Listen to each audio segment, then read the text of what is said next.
morning, BookTube. Welcome to Jackie's Literary Corner. I am Jackie, and it's time for a book-ish update. So, I've actually finished... Well, first let me update on you on some of the other things. I am listening to... I just finished the Rest is History series of episodes on Evita, and the last episode of What a Doozy. It was a lot of... The last episode was basically about her death.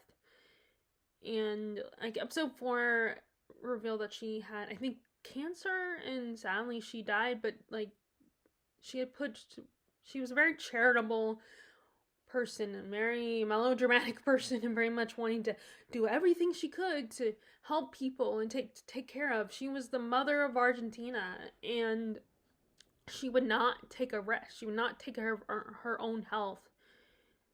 And when she found out she had cancer, she didn't want treatment, and she died. And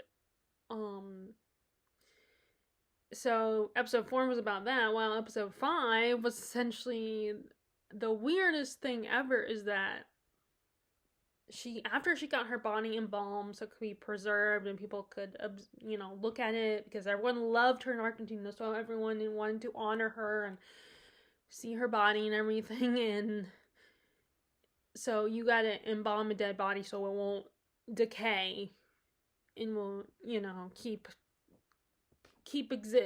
physically intact. But what was really weird was that someone stole the body. And that whole story is so weird. I mean, it's almost like a horror film. And like on top of that, like her husband Juan Perón, he got a new girlfriend, Isabel, who was she was, I think, a dancer, or something, and she also was very into, there was some kind of science that she was really interested in, like botany or something. And so and eventually Perón, he was put into exile by his rivals in politics. So he was cast into exile, and because like they wanted, before Evita died, they wanted her to become the vice president. Like the people wanted her as the vice president, but they were like his rival, they were like, the people, that were running the elections were like, no, we're not gonna have her. We don't trust her. We don't like her. And they forced her to say, "Oh, I don't want to be vice president," which I'm wondering if that might be the whole song "Don't Cry for Me, Argentina," or that might be when she died. I don't know. So when she died, they got rid of Perón because they thought he was basically a dictator. They got rid of him, put him into exile, and he was able to send Isabel back to Argentina in Buenos Aires to spy for him, to check things out and see what's going on, and see if his people still supported him and what was going on politically. And for some reason the people saw her as Evita. They were like, Evita 2.0. And she willingly went along with it, I guess because she liked the attention. And now there was another guy who came to this picture, this guy who I can't remember his real name, but they call him Warlock, and he claimed he could bring back the dead. And so he was going to, and at one point when Perón was traveling, and this is in the 50s, when so they used planes and stuff, and he ended up, the plane went, I don't know what happened, but while he was on the plane, he ended up having a heart attack. It was too much for him, but he survived. And it was claimed, this guy Warlock, claimed he brought Perón back from the dead. And also he was going to do another experiment where they finally got the body back. the body of Evita, and he kept her. They where their home, where the home for government and everything, the house where they lived, the Perons lived. He brought the body back to that house, and he had Isabel lie on the body so that he could do a spell so she could have the spirit of Evita possess her. Which, by the way, I'm sure, even if that really could happen, I'm pretty sure that Evita's spirit was up in heaven right now. So I don't think they could, I guess maybe they could summon her back. The spell could bring her back. But I'm pretty sure she was up in heaven. So I don't know what they were thinking, but this is a guy who probably believes his own hype, believes he's all magical and powerful. And I'm wondering if Rasputin was like that, if that's how Rasputin felt. But anyway, so it was really a very weird but very fascinating story. And it was kind of cool to know the real story of Evita, because I've only seen that musical that Andrew Lloyd Webber created. And, I have not seen the stage show, but I've seen the movie with Madonna and Antonio Banderas. And Perot is played by Jonathan Pryce. But that's my only knowledge about her. And it's not like they got the important points in the movie musical, so. But also, this morning I listened to, and I started it yesterday morning, Gone Medieval's, they did a podcast episode, the Eleanor Crosses. So Eleanor Aquitaine was married to Edward I, and they actually loved each other. They really had a good marriage, and they were a great team, apparently, and it was one of the few marriages in medieval history that actually the couple loved each other and worked well together. And when she died, I can't remember what year they said she died, but and they weren't in London, so they had to make a trip back to London to bring her body back. And, he, along the way, while the funeral procession was going to London to bury her, he had these crosses made along the way to honor her, like monuments to his beloved Eleanor. And unfortunately, only, I think they said 3 remain, the original crosses. You can go see them, and like they're still standing, and they're still intact. They're not 100%, but they're still, they're still there. But there's, I think it was during the English Civil War that a lot of them were taken down and destroyed, which makes it kind of sad. Even though I know they were like down with the monarchs. I mean, it's still kind of sad that these beautiful crosses were destroyed. They were an effigy to this man's love to his wife. One of the rare times when a king and a queen actually love each other during medieval times. So it makes it sad. I mean, but yeah, listening to that episode was really cool. And now I'm going to add it to my bucket list I've already been to London, but I want to add to my bucket list of, if I ever get the chance to go back to England, of things, places, locations monuments that I want to see there, that I would love to visit. But it might be, and if I do get lucky enough, it would probably be some of the things I want to see, because there's probably so many more interesting things, locations and monuments and museums that I didn't get to see when we went to London a couple years ago, which, wow, it's been a couple years now. That probably would take even years to see everything. But anyway, I wanted to share with that.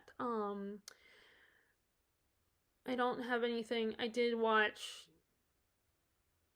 Frozen. I was thinking, winter time, and there was a winter storm going on, and I was like, I'm gonna watch Frozen. So I watched Frozen 1 and 2, and then yesterday I started watching, last night before I went to bed, I started watching Into the Woods, the movie musical, which I actually like. I know a lot of people that love the musical. I mean, and I'm a Broadway girly, But to be fair, I've never actually seen the stage show. I only have the soundtrack. So maybe that is why I'm cool with, I actually really enjoy the movie musical. I also think my friend Larissa, who's also a musical person, enjoyed the movie too. The only thing is there's a couple songs I wish they could include, but because of the, it can't be longer than 2 hours, so they can't include everything in the stage show. But I mean, that's why I think that it was smart of John Chow to make Wicked into a 2-part thing, which, like, there was an article on the internet about that. Oh, they thought it was the musical part 2 was so different, and they understand why it got snubbed by the Oscars. And maybe they made a good argument, but it's like, because I did scan it a little bit, but I skimmed it, but I didn't really read it thoroughly, so I don't know. But my first gut reaction was like, the musical had to be separated into 2 parts. And yes, there's a reason the part 2 has a different feeling to it, a different atmosphere, a different, there's a word for that. It's done on purpose. So it's not going to be the same as part 1. And yeah, I understand why not everyone's going to like part 2, because it's not as fun, it's not as happy. The musical numbers aren't as, like, I don't know what the words that they used, but there's a reason that part 2, I mean, of course, I don't know, this could sound like, well, you just don't get it. And I don't mean to sound like that, but, I mean, anyway. Of course, I understand everyone has their opinion, and I'm not going to be like, how dare you have that opinion? It's like, I just don't agree with it, and think they're being unfair to the movie, but then it did get snubbed by the Oscars, I guess, so. Anyway, so now let's get to the real reason why you guys watch my channel. And that is the bookish update. So I finished the Rossetti letter by Christy Phillips. There is a book 2, so it is a series. I don't know if she's gonna write a book 3 or 4 and continue on with it, but it's a bit of a mystery series, and I love this whole, like, someone learning about the past and researching something that might not be, like, exactly what we were told. Like, a whole conspiracies of history. That's why I like the Dan Brown books. I mean, they have their flaws, and the way Dan Brown writes women characters is not great. Is not, and there's aspects of it, and I know a lot of people complain about being, like, inaccurate and, oh, this is not true and that kind of stuff, but I actually had fun with the Dan Brown books, the ones I've read, so I like them because of how they explore these different conspiracies and these theories about history and what's true and what isn't, and people being, exploring these ideas. And that's what the Rossetti letter does. So that's probably, I guess, is a book, what is the word? Now I can't think of the word. Wheelhouse. Part of my book wheelhouse is history that's, history conspiracies. Anyway, so I also finished, at the last minute, I finished The War of the Roses, the Dan Jones version. Because I know that Alison Weir, and you saw, I showed it to you guys in what I got for Christmas video. I got her book, and I will read hers as well, her take on The War of the Roses. But I enjoyed reading Dan Jones's 2 books, The Plantagenets and The War of the Roses. It was really kind of fun to learn this history, learn about the Plantagenets, how their dynasty was formed, and what the different kings did well and not well, and learning more about, like, people, like the ones that were made famous by pop culture, like, Prince John, or King John, because he was a king for a brief time, and his brother Richard the Lionheart, and his relationship with Saladin. I hope I'm saying that right. And then, while the War of the Roses is the Plantagenets' downfall, which started with Henry VI, who was really not that great of a king because he was too passive and too weak, and I think part of the problem is he started being a king as a little toddler. And so his advisors were in charge and running things, and he's like, so he got attached to the idea of asking them what to do. It's like he needed to make his own decisions, his own choices. He needed to take charge, and he was not doing that. He was not a good leader.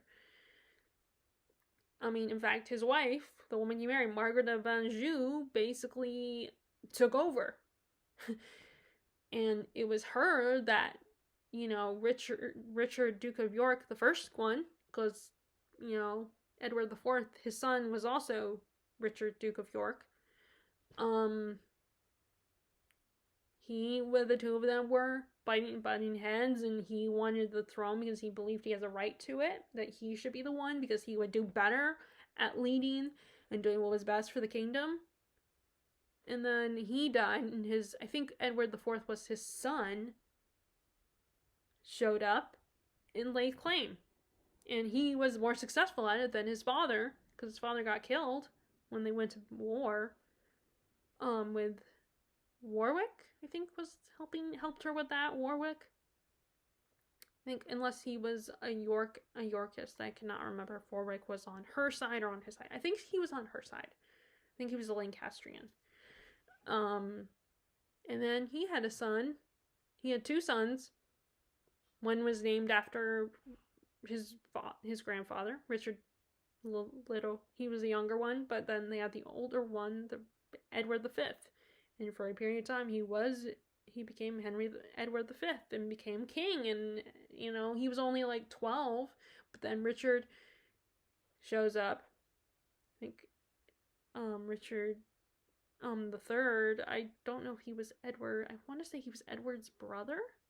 He shows up, which they all have the same names, which is very confusing.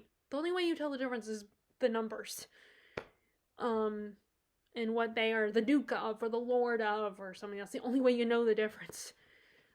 So he lays claim, and they realize, Parliament at the time realized that this is a different Parliament than what we have today, than what they have today in England. But he's like, you know what? You need an adult sitting on the throne, so I want the throne. And Richard usurps the throne from Edward V.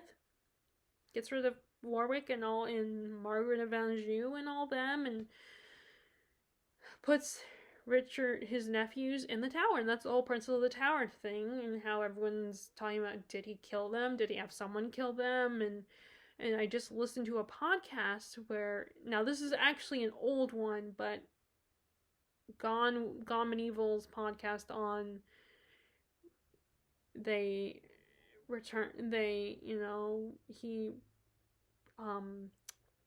what's his name? Can't remember the host's name, but the guy that hosts, one of the hosts, the guy, he did this years ago, so he brought that episode back, and it recalled this woman, there's this big project this woman was doing on the Princess of the Tower, and did Richard III murder them? And there's still people who believe he did, but this woman's project, the evidence implied that maybe Richard III didn't do them, and maybe they were still alive up until around the time of Henry VII's reign, and maybe he was responsible for their deaths. But who knows? And actually, in Dan Jones's book, he mentions that this guy, Warbeck, talks about Warbeck. This guy, he shows up and claims to be Richard, Duke of York. And people don't believe it. And, of course, Henry VII is determined to wipe out any evidence or any proof or anyone that could claim to be a Plantagenet, any threat to his throne, to the Tudor dynasty. And so, who knows? I mean, like I said, the evidence sounded very convincing. But you could make, there are cases that people can make, especially if you're people who are convinced that Richard III is the bad guy that he is, and that he killed he murdered these children, or had these children murdered, who knows. But, like I said, the evidence sounded compelling. And I know, I feel so bad that I cannot remember her name, but the booktuber that sadly passed away, cannot remember her name. Elliot something, or something Elliot. I know she had a similar name, but Not, but she was a Richard the Fan enthusiast, and Richard the Third enthusiast and a fan of his, and she was one of the people who believed that he didn't do it. And I remember she talked about them finding the body and everything, and she's the reason that I all of a sudden I was interested, like put Richard III on my radar as a topic to research and look up and to learn about him. So currently I don't have a lot to say about this, but I did start The Spider, Leo Carews, the second book, the sequel to The Wolf. And I vaguely remember the plot of the first book, but I didn't want to reread it. I mean, maybe I will at some point, but I'll decide if it depends on if I decide to keep these or donate these.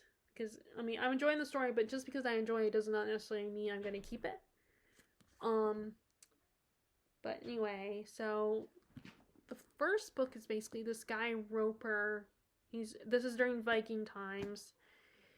And his dad was the lord or the king or the chief or whatever, and he died. And so Roper automatically is thinking, I'm going to inherit my dad's Sagarian throne. And there's a guy that shows up, and that's among their tribe or whatever, and is like, nope, I'm not going to, just because you are the son of our leader does not mean you have to earn it. You have to prove you are a warrior and a leader. So the whole book is about him trying to prove to these people that he's a warrior and a leader, and make sure this other guy doesn't take the throne from him, and prove that he deserves it. That's what I remember. So book 2 continues that story with the aftermath of what happened in the first book, how the first book ended. It's kind of hard to talk about the spider without revealing what happened in the first book. So that's all I'm gonna say is it is a trilogy, so there's another book, The Cuckoo, and I do have that one, and they actually made a reference to the cuckoo in this book. So I don't know what period this is gonna cover, because that book talked about, like, it's the year of the cuckoo right now, or the week of the cuckoo or something. Like, they celebrate that bird, I guess, or that bird represents something, I don't know. But anyway, so, which makes me wonder, what is this book when does this book take place? Because if the third and final book is called The Cuckoo, but yeah, so far, I don't know. I'm sure I'm gonna like this. I haven't got to read a lot of it. I read a little bit. And last night I was feeling, because I want to be able to put more books on my Kindle, so I'm trying to make sure I read what I already have on there. So I was reminded of that and was like, okay, let me start reading, continue with War and Ruin. The third book in I think it's the third one, not counting all the in-between books. The third book in the Ryan Callhill's Bound and the Broken series. So I read a little bit of that, and one of my theories was right. One of the things I was suspecting would happen was spelled out for me, that I was right. That is going to go in that direction. And we actually got more and Morten Fane, who is the antagonist of the series. We actually finally encounter him again, like in this book in War and Ruin. And what's really interesting about him is he's not like he's scary and intimidating in a realistic way, not like otherworldly like Voldemort or something. Like, he actually seems like a normal guy that really believes in his cause and believes he was doing what was best. Like, he has this whole logic of, like, the people that he got rid of, the council and everything, that they had these thrones that they would sit on, and then he was like, I don't think that's a good idea. That represents their power, and I'm going to have a desk instead, because it's more practical. It's more useful. And he's like, I want to show that I'm a regular guy, I guess. I'm guessing that's just, so I thought that was interesting. So I only finished up the chapter. I didn't read a lot last night because I was trying to go to sleep a little early. I mean, not super early. I mean, I still think go to sleep until like 10:30, and I kept having to get up to either go to the bathroom or double check my alarm clock because I want to make sure I get up at 7 like every morning, and I'm paranoid that if I don't set my alarm, I won't get up. Especially because I still cannot, because I go to bed late. I mean, not like at midnight. I mean, there happens sometimes when I get caught up with videos and stuff. And I guess in a way, if I'm reading in bed and I don't get into bed until 11, don't go to sleep until 12, until midnight. But so I was trying to go to bed earlier last night. At least try to start falling asleep earlier. So I made sure to crawl into bed at 10, and then I read a little bit, and then when my chapter was done, I was like, I'm gonna stop there. And I didn't I didn't read a lot of it, but I did get back into it, which is good. Because like I said, I want to be able to download other books on there at some point. Like, the Rossetti Letter has a sequel, and I decided, and again, I enjoyed the book, but I am going to donate it back to the Outpost Bookshop. I'm keeping it for now, though, because I need it for my summary of the plot when I do my review. And, there's a sequel called The Devlin Diary, which sounded like an interesting thing. And there was kind of a cliffhanger at the end of the book of some character, so it was like, I mean, not exactly cliffhanger, but it was kind of leaving open-ended an aspect of the plot.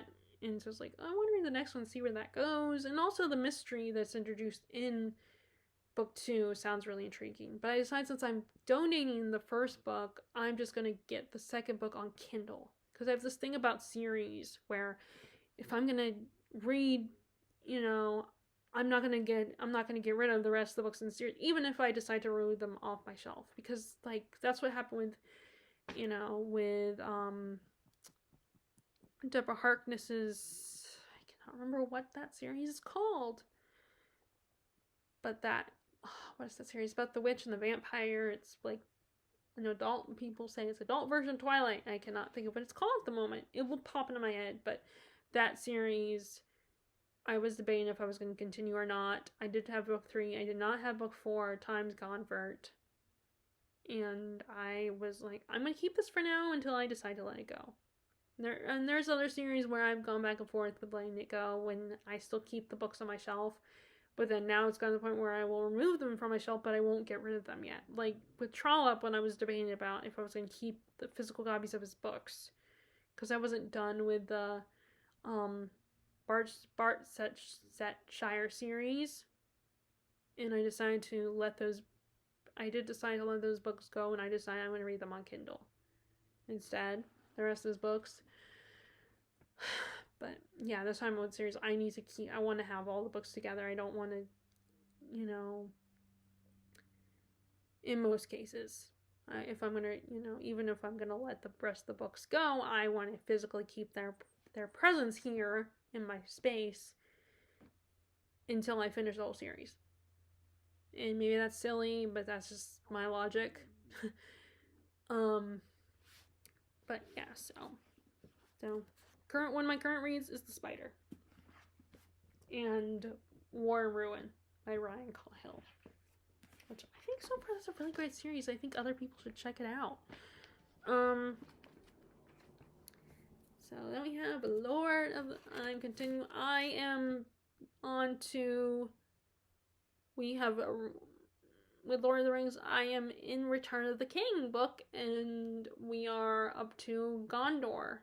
We are in Gondor, and Merry and Pippin have been separated. Which, I just realized it's kind of sadder in the book, because, so, at the end of Two Towers, Pippin looks into the Palantir. They get the Palantir, and he looks into the Palantir. Yeah, I think it is book 2. When he does it, when we do it, even though it's Return of the King, the movie, that's when he does it. But I think in the book, he doesn't, he actually looks into it in Two Towers, I think. Or it might have been the start of book 3. In Return of the King, I need to, let me see something. Actually, never mind, it has to be in Return of the King, because,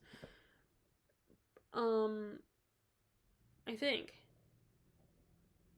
No. No, wait, no. No, it is in... Because it ends... Book 3 is when Pippin looks into the Palantir, and they're like, did you sell us, what did you see? Did Sauron get you to sell us out? And the only problem is now that Sauron thinks that Pippin has the ring. And so, but Pippin didn't sell them out. And so, just to be safe, Gandalf takes him to Minas Tirith. Which, like I said, it's sadder because he was asleep when he took them. Because they were in a rush. It was urgent. They had to get him out of there. Which I get, but it still makes it sad because he doesn't get to say goodbye to Mary. Like, at least in the movie, we see a scene where him and Mary get to say goodbye to each other, and they don't get to in the book, which makes it really sad because, like, they're besties. And he's so lonely, and we find he's kind of lonely because because Gandalf's busy with doing stuff, having to take care of important things and trying to convince Denethor, we gotta go to war. So now he does, in Minas Tirith, he does make friends. There's some minor characters that aren't in the movie, because they're minor characters. Baragond, I don't know if I'm saying that right. He is the head of the guard. And he befriends Pippin and offers to, answer his questions. And this is when Pippin says he might say it to his son, because he also meets Baragond's son, because when Baragond has to go back to work the next day after, he's taken Pippin to get something to eat, because of course Pippin's always thinking about food. That's what the hobbits are. They're always thinking about food. Which I've never judged, because I love food too. So he goes to the son, he meets the son after, and who is just this kid. He doesn't realize that Pippin's actually older than him considerably. And I think Pippin, Merry, and Frodo and Sam are supposed to be teenagers. Young men at the time. They're not supposed to be like teenagers in mortal human years. I think they're supposed to be teenage age. And also it's really sad because, these people, so it starts with when they get there, everyone recognizes Gandalf. It's like, hey, man, what's up? And we don't know who you got here. Who do you have here? And he explains Pippin to them. And, of course, apparently they've only heard stories of halflings. They don't know anything about the halflings. And they're surprised and impressed and stuff, like intrigued by Pippin. And so they go there, and Gandalf tells him, okay, Denethor is grieving. He knows about his son's death. You need to not say anything. Just let me do the talking. He wants to interrogate you because you were there when his son died. You know what happened to him, so don't say anything just yet. And it's a little bit funnier in the movie because he's like, okay, Pippin, I need you not to say this. Well, actually, don't say this either. And don't say this. And, well, in fact, just don't say anything. It's actually it's a really funny scene, like an exasperated parent telling their kid to just shut up. Because you talk too much. So they go in there, and Denethor is, of course, grieving. He's very bitter and hurt and angry. Boromir was his favorite son, and he's like, and this is where he says it should have been Faramir. Because again, I was like, oh, you think it should have been Faramir and not Boromir, your precious favorite son? And he says, yes. But actually, in the movie, he says it to Faramir. Faramir is like, oh, you think I should have been the one? And he kind of says it under his breath, and I just cannot stand Denethor. I like the actor John Noble, but I cheered when Gandalf hit him with his staff in the movie, and he fell off the cliff edge of Gondor. I think most people cheered for that and thought it was hilarious. In fact, people now use it in those humor videos that are Lord of the Rings related. But yeah, so Denethor is kind of a douche. Like, he is a whole different, Gandalf's like, he's a whole new kettle of fish, because they met Theoden, and he's cool.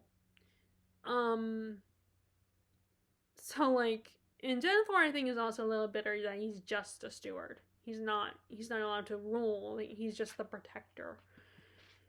And, you know, on top of that, his favorite son just died. So he's not having a good time. And he also, everything is falling apart. He's worried. He has seen, we find out he has looked at the panel. I mean, I don't think it's been said in the book, but as far, I know from watching the movie a bunch of times that he did at some point look into the Palantir. So he thinks that we're gonna fail. So what's the point of trying?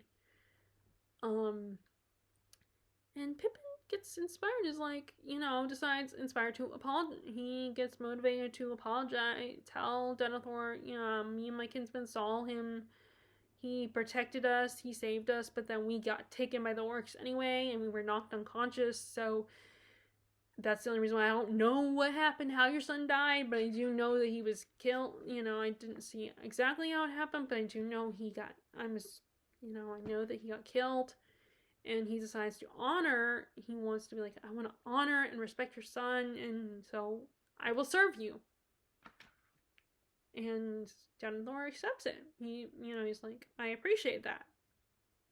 And okay then, you will, but there are rules. Of course, you can't talk unless you can't speak unless you're spoken to. All that good stuff.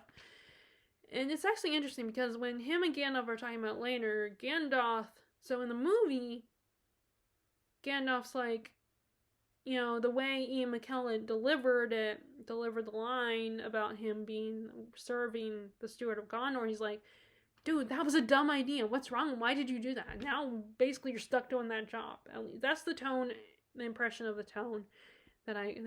his Ian McKellen's tone in the movie. While in the book, Gandalf's like, he's like, okay, maybe, I don't know what made you do this crazy suggestion of working for the Steward of Gondor, but you know what, this might be good. Because at least you can be my eyes and ears, my spy. And maybe persuade Denethor to, like, we gotta do this, we gotta go to war. So he's actually kind of cool with that.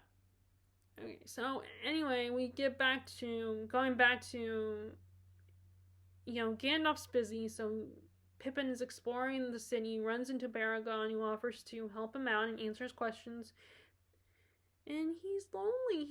Pippin says he's lonely, and it makes me sad. I feel bad for him because his best buddy is gone.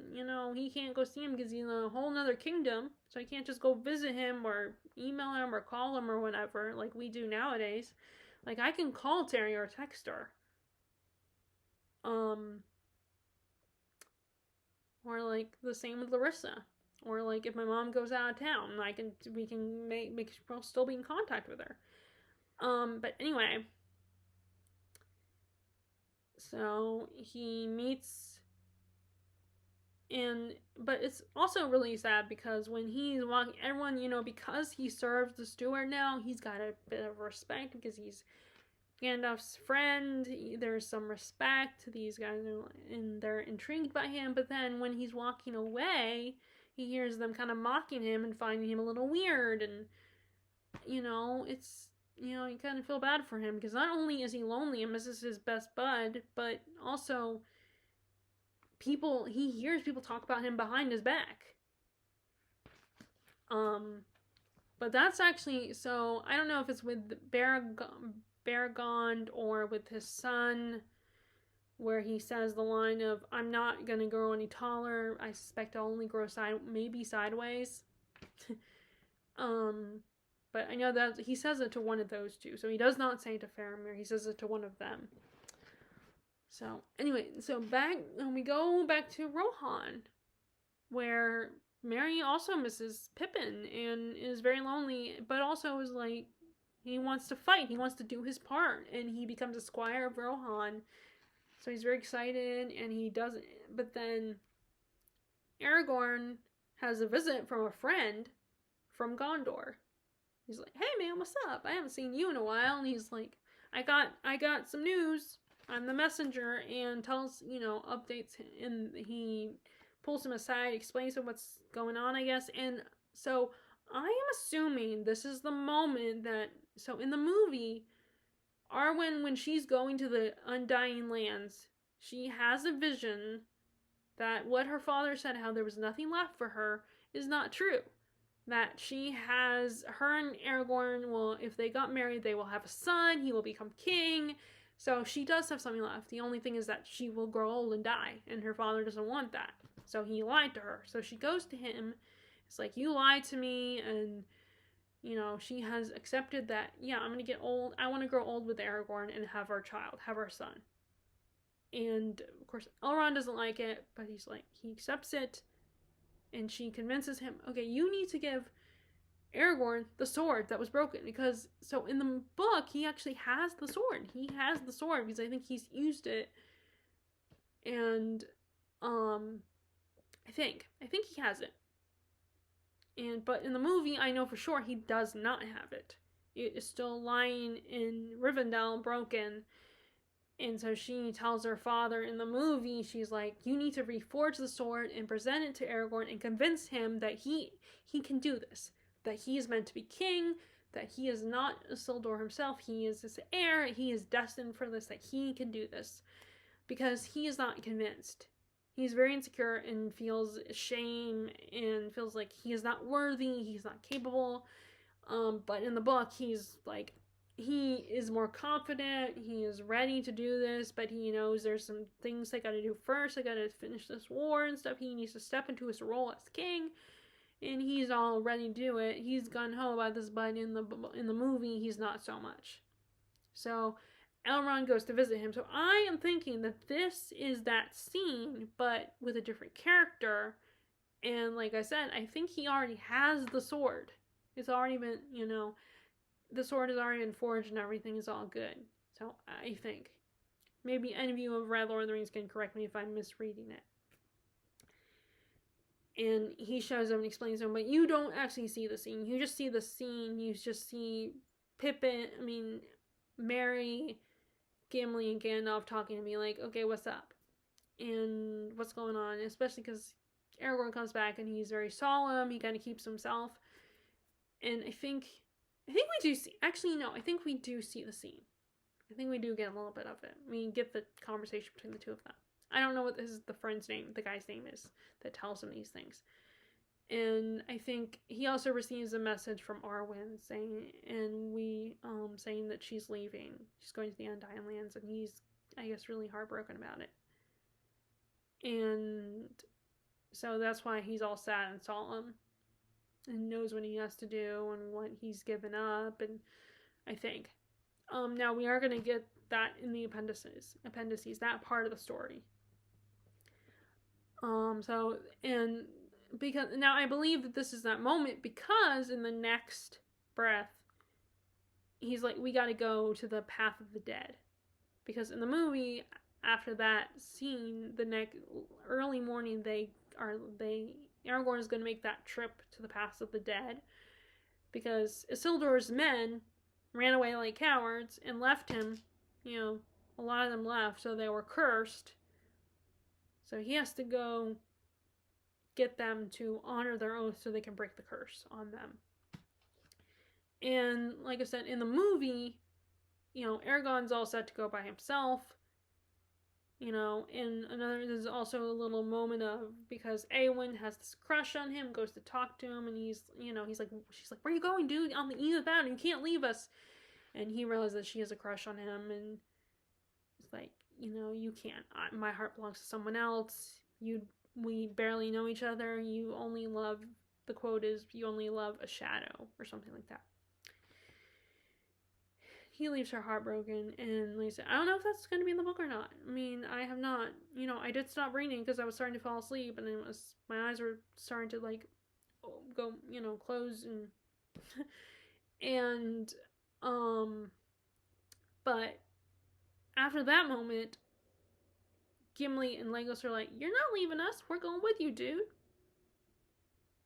And, but in the book, they're just going. There's no moment of he's trying to go by himself. I think he has to do this on his own, and that Gimli and Legolas have to convince him. It's like, nope, they're already going, and he's like, we're gonna leave you, Pip. We're gonna leave you, Merry. This is not a mission for you. And Pippin's not, I mean, Merry is not happy about that because he, you know, but he accepts it. Again, he's like, okay, I don't like this, but all right. I guess I have to stay. So he goes, and that's where I had to stop because I was falling asleep. But anyway, so that's where I am in this book, and I'm going to read a little more either later today or tonight. I'm off for several days, knock on wood, that I stay off because they could always call me, although today would be the day that they will call me. They said we have a snowstorm coming. I mean, possibly. I'll believe when I see it, as they keep saying, customers when they ask about it, when we talk about it. But if it does, I don't know if I want to go to work. I don't want to have to deal with that weather. But anyway, it would be cool though if we did get snow. I'm someone who actually is excited about the possibility, but I'm also not going to get too excited because I'm not sure if I trust that we will actually get snow. But it would be awesome if we did. And I would love to see Murphy running in the snow. I've watched a lot of videos on Instagram of dogs reacting to snow, and it's really cute. But anyway, that's where I am with my reading. So, these are my current reads along with War and Ruin on my Kindle. And I might, because if we get the snowstorm, this might be my one chance to get out of the house, so I might go to the bookstore, the Outpost Bookshop today. We will see. That's also why I wanted to film it now. Film this video now, because I'm awake, so I have some energy, I haven't had my coffee yet, but, you know, I just got up, so, I mean, I didn't just get up, but I had the up, you know, up from, you know, energy of I'm awake, I'm up for the day and all that. If that makes any sense. But anyway, we'll have to know what your thoughts are, on